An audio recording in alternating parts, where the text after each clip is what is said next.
Hey everybody, and welcome back to another Gamer's Glimpse. Today we're looking at Overcooked. This is a really interesting game by Ghost Town Games. It's kind of their first descent into the gaming realm, I guess is the best way of putting it. But this is a mainly multiplayer, but I'm going to showcase how you can play it single player in this episode. But it's a cooking game. Those actually still exist, apparently. Cooking Mama didn't put them out of business. But a couple of cool things real quick. The campaign and the verses were always there. And then they put out a paid DLC. But now, just in the past couple days, they've released a Christmas-themed DLC that is actually just completely free. And that's really, really awesome. I hope that they do more stuff like that in the future. But we're just going to hop into the campaign. My family and I have already played a decent amount of Overcooked. We have the first world, I guess you can say, done. And there is going to be a series with the family here soon. But basically the concept is that the Onion Kingdom, that this weird onion that looks like a pumpkin with a crown, he's in charge of the kingdom, but the kingdom was being attacked or something. So we have to then go in and cook to save it or something like that. And we fail miserably in the opening scene. So then he brings us back in time and we have to master and hone our cooking skills in order to succeed and beat the beast. So this is in the past, kind of.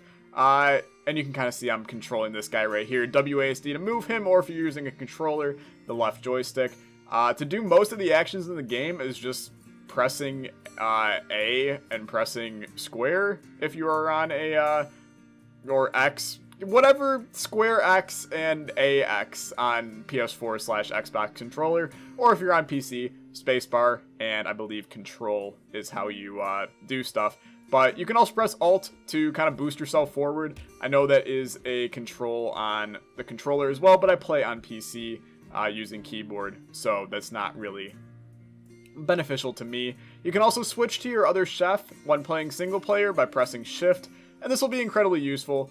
You'll see in a second when we hop into an actual game, and I'll show you how things go. So you can pick a bunch of different chefs. You unlock more as the game goes on, which is pretty cool. Add some replayability, changing up who you're playing as. There really is no benefit to one to the other, but you know, that's okay.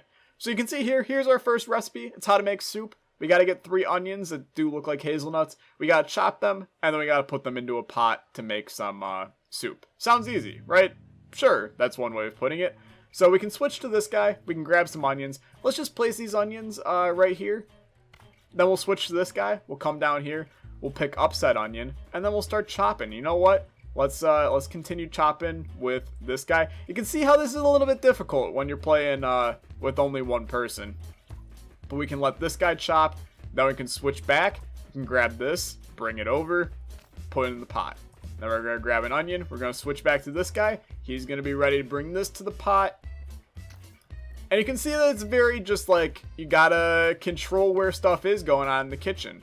So you're probably sitting there going, okay, well, I mean, this is pretty easy right now. You're just chopping up stuff, putting stuff in the thing. Yes, this is the first level. It's going to be pretty easy when you're playing the first level. You got to make sure it doesn't burn. That's why you got a fire extinguisher. This whole kitchen will get set on fire, which, you know, there's some negative implications that brings. And then you got to get a plate. You got to bring it over. We plated our soup. And then we take that plate of soup. We bring it over here. And we got a nice little tip because we finished it pretty fast. When you're playing single player, they go easy on you. Dirty plates need to be washed in the sink. We'll do that shortly. They go easy on you when you're playing single player because you don't have the greatest ability to, you know, crazily chop everything, cook everything, get everything taken care of all at one time. It's just never gonna work.